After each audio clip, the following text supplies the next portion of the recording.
नमस्कार विद्यार्थी मित्रांनो, तोडणी या पाठाच्या दुसऱ्या सेशनमध्ये तुमचं स्वागत आहे। आपण बालभारती पाठ्यपुस्तकातील धडा क्रमांक 30 शिकत आहोत आणि त्याचं शीर्षक आहे तोडणी। या अगोदरच्या सेशनमध्ये आपण पाठाची सुरुवात केली होती आणि त्यामध्ये ऊस तोडणी कामगार जे आहेत ते कसे त्या एका गावी गेले आणि त्यांनी आपलं सगळं बस्तान जे त्यांनी नेलेलं होतं ते त्या गावच्या शाळेमध्ये सोडलं, बैलांना तिथे बांधलं आणि छानपैकी स्वयंपाक केला, पिठले भाकरी बनवलं आणि दिवसभरच्या प्रवासामध्ये थकल्या कारणाने जेवण वगैरे उरकून ती लोक झोपली, कारण की दुसऱ्या दिवशी त्यांना शेतात सुद्धा जायचं होतं की नाही कामावरती। मग आता पुढे त्या कामगारांनी कशी त्यांच्या कामाची सुरुवात केली याचं वर्णन आपण पाठाच्या परिच्छेदामधून पाहूया। चला तर आता आपण पाठाकडे वळूया। पिठलं भाकरी पोटात ढकलून सगळ्यांनी अंथरूण पसरले आणि छानपैकी झोपून गेले। दिवसभर दमले होते त्या कारणाने त्यांना लगेच झोप लागली असणार। तांबडं फुटताच तारा झटकन अंग झटकून उठली। तांबडं फुटणे म्हणजे पहाट होणे, सकाळ होणे। जसं सकाळ झाले की नाही, सूर्योदय झाला तर जे ऊस कामगारांमध्ये आता आपण जे प्रमुख पात्र पाहिलं त्याच्यामध्ये तारा पाहिली होती की नाही, स्त्री पात्र। तर सकाळ झाल्यावरती लगेच तारा झटकन उठली, आपलं अंग झटकून उठले। आळस तर सगळ्यांनाच आला होता पण तिने तो आळस झटकला। तिनं जर्मनच्या पातेल्यात चहा ठेवला। जर्मन म्हणजे ॲल्युमिनियमच्या पातेल्यात म्हणजे टोपामध्ये चहा केला। शंकर जांभई देत उठला। त्यानं अंथरुणाची वळकटी केली। वळकटी करणे घडी घालणे। तारानं तोंडावर पोचारा मारला नि बिन दांडीच्या कपात लाल चहा शंकरच्या पुढ्यात केला। पोचारा मारणे म्हणजे तोंडावरती पाणी मारणे। घ्या चहा घ्या। शंकरनं चहाचा कप हातात घेतला। शंकर, अरे ए शंकर, आर मामू चिठ्ठी देऊन गेलाय। आता बघा, तारा आणि शंकर जर सकाळची पहाट झाली, त्यांच्या दोघांचं चहा पिण्याचंच बेत होता। तेवढ्यात शंकरला कोणीतरी आवाज दिला। काय बोलले की शंकर ए शंकर, अरे मामू चिठ्ठी घेऊन आलाय।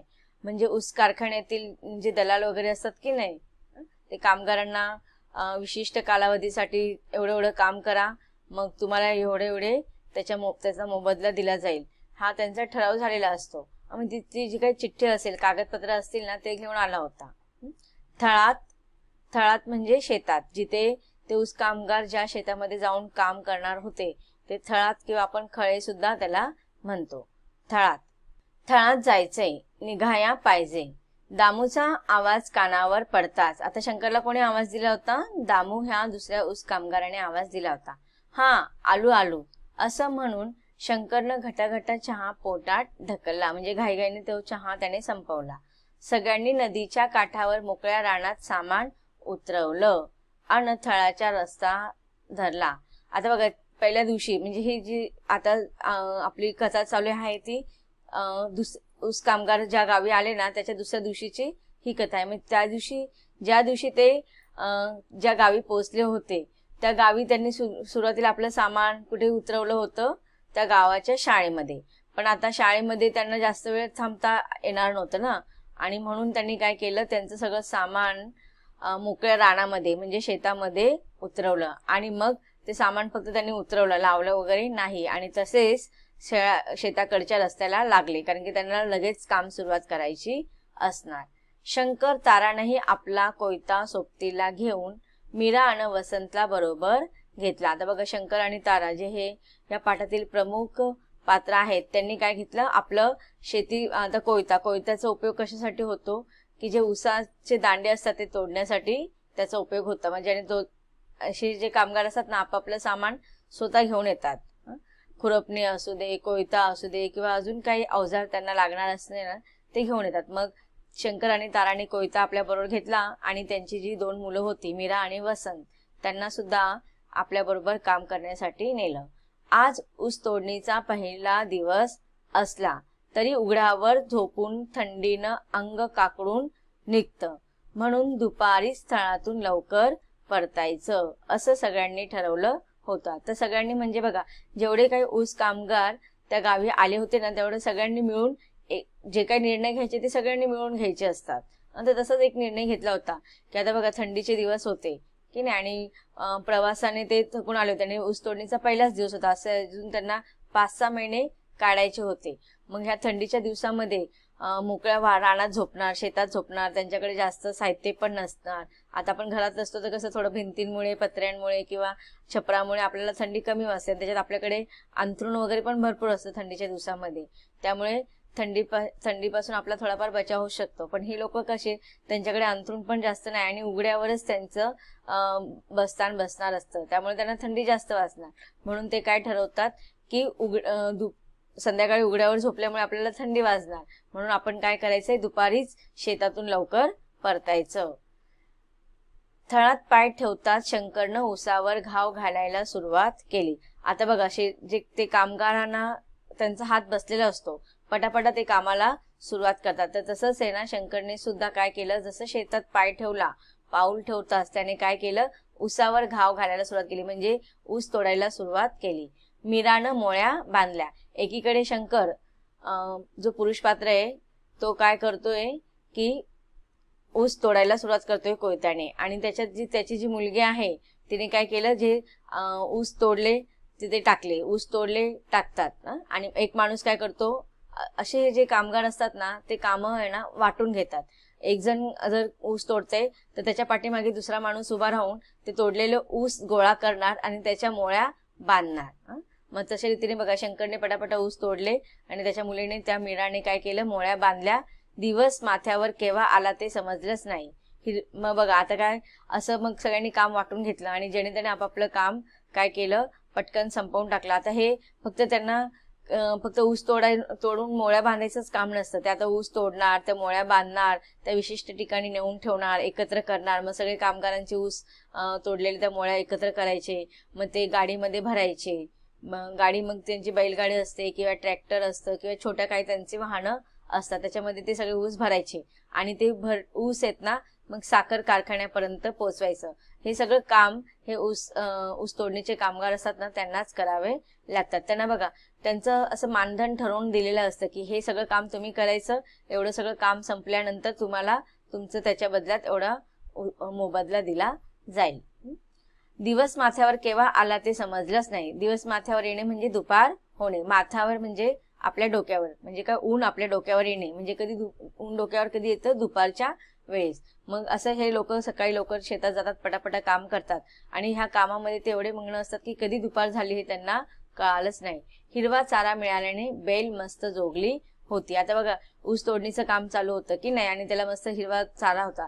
आता ते ऊस तोडताना काय करतात, ते चारा छाटला जातो, कोयत्याने चारा बाजूला काढतात आणि तो चारा वाया न जाता त्या बैलांना खायला घालतात. आता बैलांना पण याच्या अगोदर जो चारा होता तो कसा होता, सुका चारा होता की नाही, पण आता मस्त ताजा हिरवा चारा खायला मिळाल्या कारणाने बैल सुद्धा मस्त जोगली होती, म्हणजे पेंगाळली होती, थोडी मस्त झोपण्याच्या ह्याच्यामध्ये होती.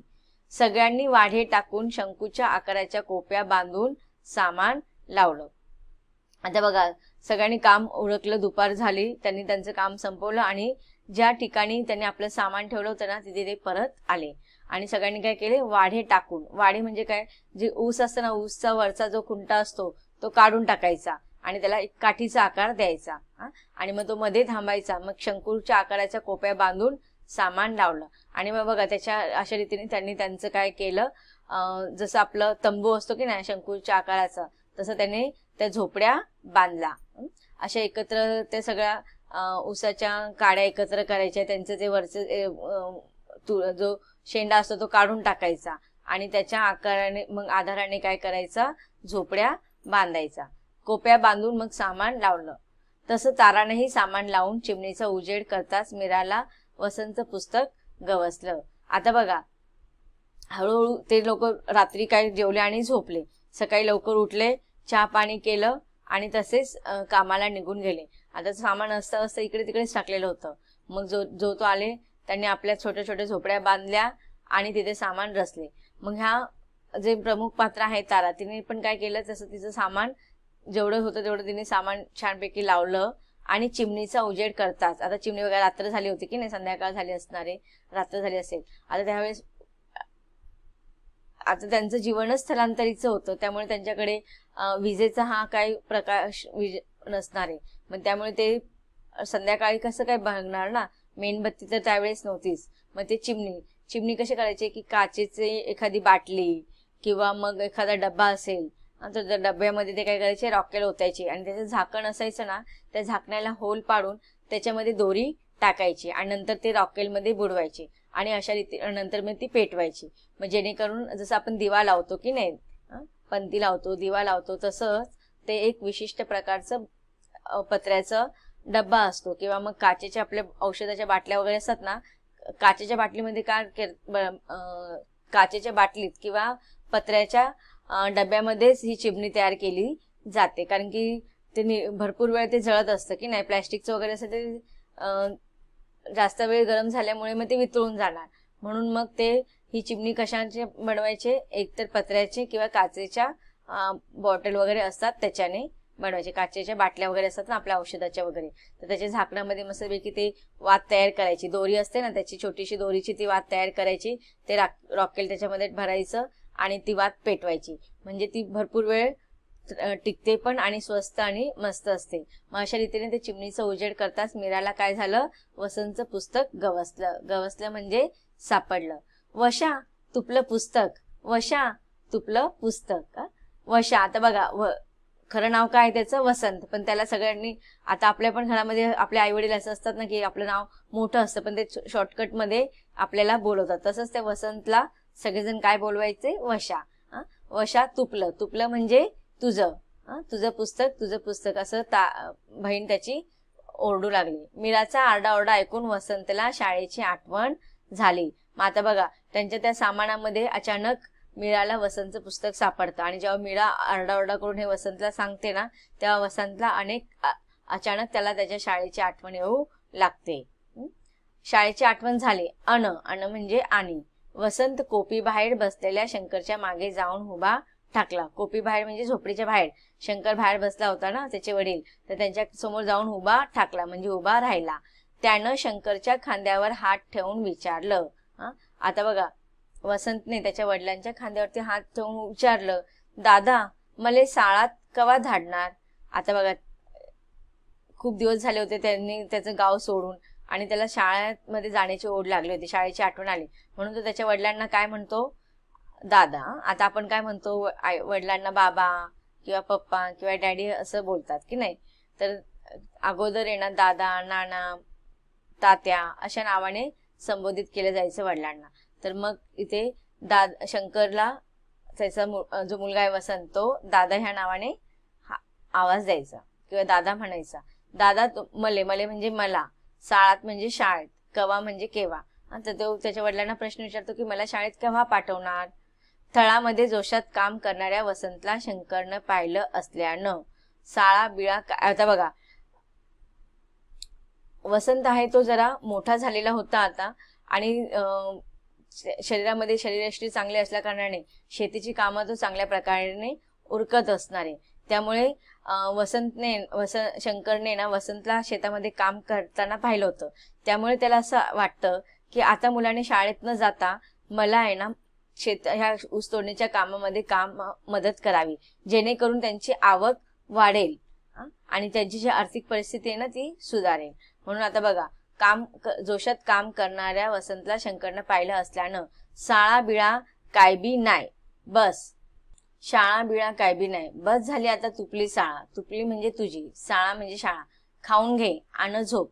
आता वडील मुलाला रागवतायत. तांबड्यात तोडीला जायचं हाय. तांबड्यात म्हणजे सकाळी, तोडीला म्हणजे ऊस तोडणीला जायचं आहे. जा झोप जा असं म्हणून गप्प केलं. शंकरने काय केलं, वसंतला शाळेत न पाठवण्याचा त्याचा निर्णय सांगितला आणि सांगितलं की तुला शाळेत बिळेत काय जायचं नाहीये, आपण मस्तपैकी शेतात जायचं आणि ऊस तोडायचं काम करायचं. शंकरच्या मागे उभं राहून खांद्यावर हात ठेवून विचारताना ऊसाच्या पाचटांनं साळलेल्या अंगावरच्या खुणा पाहून वसंत हपकून जाणे घाबरून गेला. आता बघा वसंत आहे ना त्याच्या वडिलांना थोडा मस्का लावायचा प्रयत्न करत आहे की तुला शाळेमध्ये जाण्यासाठी विनंती करत आहे, पण शंकरने त्याला मनाई केलं आणि त्याच दरम्यान आहे ना शंकरच्या मागे तो उभा होता वसंत, आणि त्याच्या खांद्यावर हात ठेवून विचारत असताना अचानक आहे ना त्याने त्या वडिलांच्या अंगावरती खुणा पाहिल्या. कसल्या खुणा पाहिल्या की उसाच्या पास्टांना साळलेला. आता बघा हे जे कामगार आपण सुद्धा बहुतेक वेळा बघतो, शेतामध्ये काम करणारे जे शेतकरी असतात किंवा तुम्ही जर अनुभव घेतला असेल, तुम्ही पण कधी शेतात गेला असाल ना, तर जे पिकं असतात ना, पिकांचे जे पानं असतात ना, ते कधी कधी आपल्याला येता जाताना आपल्या शरीराला लागतात आणि आपल्या शरीराला ओरखडलं जातं. तसंच मग शंकरच्या अंगावरती काय झालं होतं, उसाच्या पास्टानं. ते उसाची जी पानं असतात ना ती जरा कडक असतात आणि बाजूने ना खूप धारदार असतात. ते जर असेच उघड्या अंगाने गेलं ना तर त्याचे सगळे खुणा ते पानं आहेत ना शरीरावरती ओरखडले जातात. त्याच्यासाठी बघा ही शेतात काम करणारी जी माणसं असतात, शेतकरी असू दे किंवा कामगार असू दे, ते नेहमी आहे ना फुल हाताचे कपडे घालतात. म्हणजे शर्ट असतात ना त्यांचे फुल हाताचे घालतात आणि जाडसर असतात, जेणेकरून असे ना झाडांची पानं, पिकांची पानं त्यांना लागू नये, त्यांच्या अंगावरती इजा होऊ नये, ओरखडे होऊ नये, म्हणून ते त्यांचं सुरक्षिततेसाठी अशा प्रकारचे कपडे घालत असतात. पण आता हे बघा शंकर किंवा हे ऊस कामगार जे आहेत त्यांच्याकडे ही साधनं नसतील किंवा दररोज अतोनात कष्ट करत असल्या कारणाने किंवा त्यांना सवय झाल्या कारणाने ह्या छोट्या छोट्या गोष्टींकडे त्यांचं दुर्लक्ष होतं. पण जेव्हा शंकरच्या मुलाने वसंतने त्याच्या अंगावर, शंकरच्या अंगावरती कांद्यावर, पाठीवर उसाच्या पास्टानं साळलेल्या त्या खुणा पाहिला, तर ते खुणा पाहून वसंत खूप घाबरून गेला, हबकून गेला. त्याच्या मनात शिक्षणाविषयीची उलाढाल होत होती. एकीकडे बघा त्याला आहे ना आता दोन प्रश्न संभ्रमात पडला. एक तर त्याला शाळेत जायची ओढ लागली होती आणि दुसरीकडे जेव्हा त्याने वडिलांच्या अंगावरती त्या उसाच्या पास्टानं ओरखडलेले व्रण पाहिले तर त्याला अजून त्याच्या शिक्षणाची ओढ वाढली. त्याच्या मनातली जी उलाढाल होती ती अजून पण त्याला सतवू लागली, कारण की त्याला जाणवत होतं ही वडिलांची जी अवस्था आहे ना त्यांचं शिक्षणच झाल्यामुळेच झालेलं होतं. आज जर ते शिकलेले असते तर त्यांना आज ऊस तोडणीसाठी कामगार म्हणून इकडे यावं लागलं नसतं.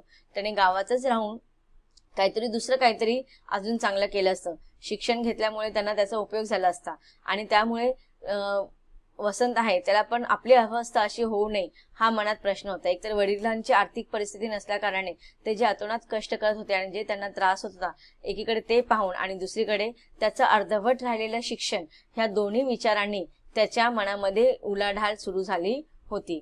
शंकरच्या बोलण्यानं वसंत उपाशी झोपला तर मीराला फार वाईट वाटलं. आता बघा शंकरने वसंतला शाळेत न जाण्याचा त्याचा निर्णय सांगितल्यामुळे शंकर थोडा नर्वस झाला, नाराज झाला होता वसंत, आणि मग तो तसाच न जेवता उपाशी झोपला.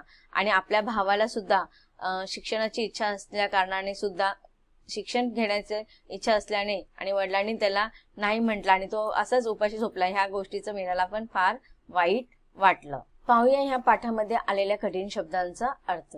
वाढे उसाचा वरचा भाग शेंडा, कोप्या खोपट्या झोपड्या, गवसलं सापडलं. वाक्यप्रचार आणि त्यांचा अर्थ पाहूया. हपकून जाणे, घाबरणे, वाटेला लागणे, मार्गाने जाणे. तर विद्यार्थी मित्रांनो, आतापर्यंत आपण ह्या पाठाच्या परिच्छेदामध्ये बघितलं की वसंत आणि शंकर यांच्यामध्ये शिक्षणाच्या बाबतीत चर्चा होते. शंकर आपल्या मुलाला शिक्षण अर्धवट सोडण्यासाठी भाग पाडत आहे आणि ह्या गोष्टीने वसंत थोडा नाराज झालेला आहे, म्हणून तो रागवून उपाशी तसाच झोपला. आता त्याचं शिक्षण घेण्याची जी इच्छा आहे ती पूर्ण होणार की नाही हे आपण पाठाच्या पुढच्या परिच्छेदामध्ये पाहणार आहोत. पण त्यासाठी आपल्याला पुढचा सेशन शिकावा लागेल. तर भेटूया आपण आता पाठाच्या पुढच्या भागामध्ये. धन्यवाद.